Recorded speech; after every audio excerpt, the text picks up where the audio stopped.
Hello all, welcome back to SAP MM channel. Today we learn more about the interview questions for 1 year of experience. Here the interviewer will touch base the fundamental concepts of SAP MM. So let us start the video. The first question is, what are the advantages of using the consumption based planning CBP in SAP S4 HANA? Here they are asking the advantages of CBP. Okay, consumption based planning is based on the past year's consumption to determine the reorder points. The advantages are it is simpler setup unlike the MRP, and it reduces the planning overhead cost, and best ideal for non-critical items like office supplies, and it is also triggered automatically by reorder points or the forecast based model. Example, the office staff stationery stocks is replaced automatically whenever the stocks are drops. Moving on to the next question. What are the financial and the stock implication of posting a valuated goods receipt for a purchase order? The answer is the posting a valuated GR updates the stock quantity and its value. The accounting entry is inventory GL account debits and it credits the GRIR account. The stock is increased, hence the BSX is debited and WRX is credited. And in real time, the stock is updated under the plant and storage location. Example is when a steel rods are received for rupees 5 lakh is posted to the inventory account and the same amount is credited to the GRIR account and awaiting for the invoice to offset. The standard movement type is 101 and it ensures the price control in the material master. Moving on to the next question. What are the advantages of using the scheduling agreements in SAP S4 HANA procurement?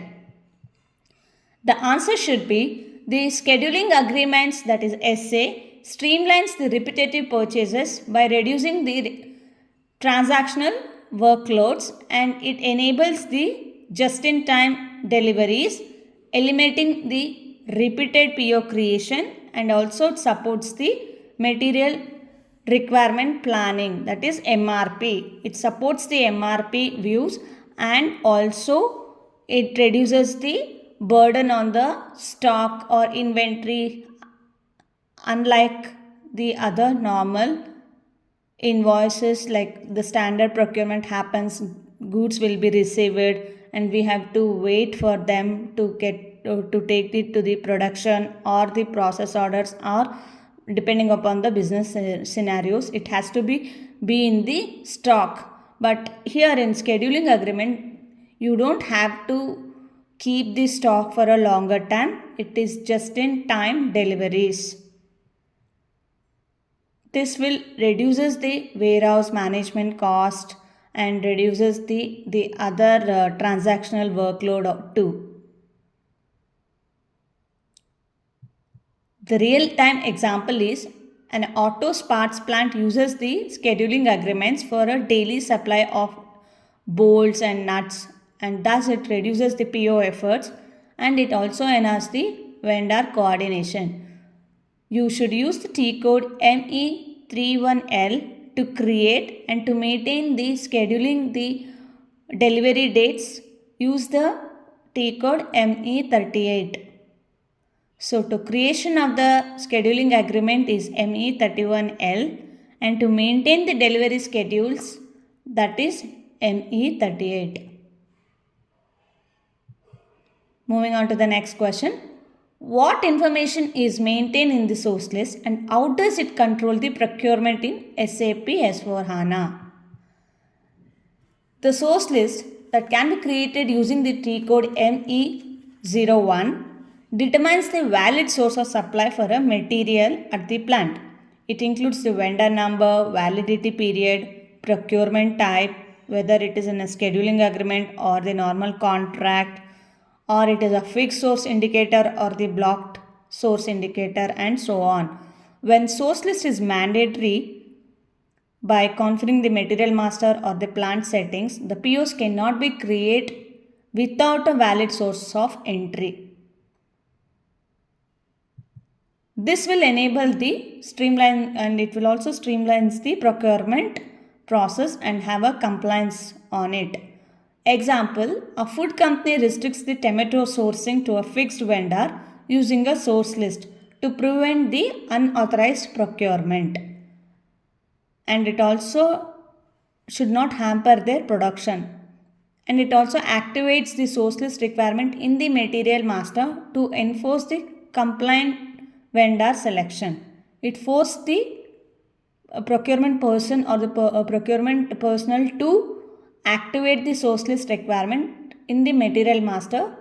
Hence, you can fix the particular vendor for sourcing the few important materials. Like in the food companies, they have restricted the tomato sourcing to a fixed vendor using this source list mechanism. Moving on to the next question. Why are the material types important in SAP MM and how do they influence the material master data structure and its behavior? Material types, for example, ROH, FERT, HALB, HAWA, that means trading goods. These are ROH is a raw material, FERT is a semi-finished goods, finished goods, and HALB is semi-finished goods. This determines the field selection, number ranges, valuation class, and allowed views. For example, in FERT we have a sales view, whereas in ROH it is not there.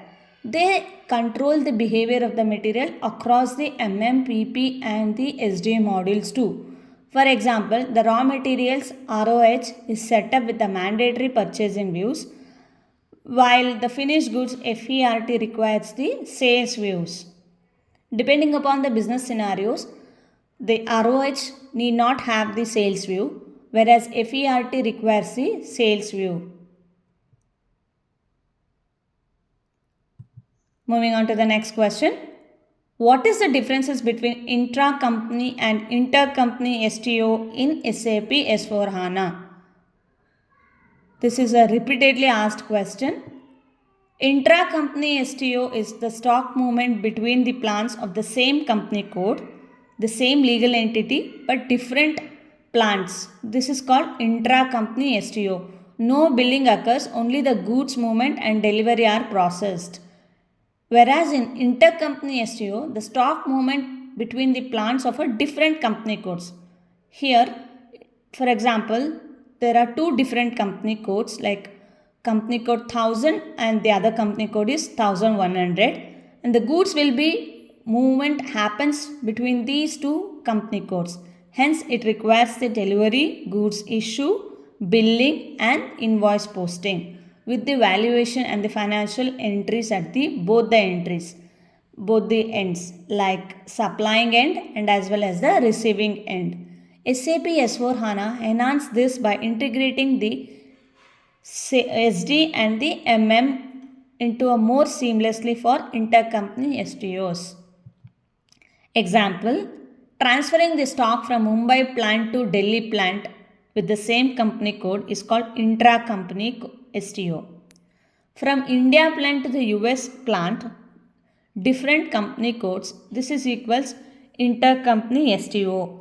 And in intercompany STO, billing happens. Only in intercompany STO, the billing happens. Intra-company, there is no billing concept. That's all for this segment. Thank you all, and do subscribe to my channel and support me with your subscription. I can come up with many more inventory questions, interview questions on the inventory concepts. Thank you all. Do like, share and subscribe.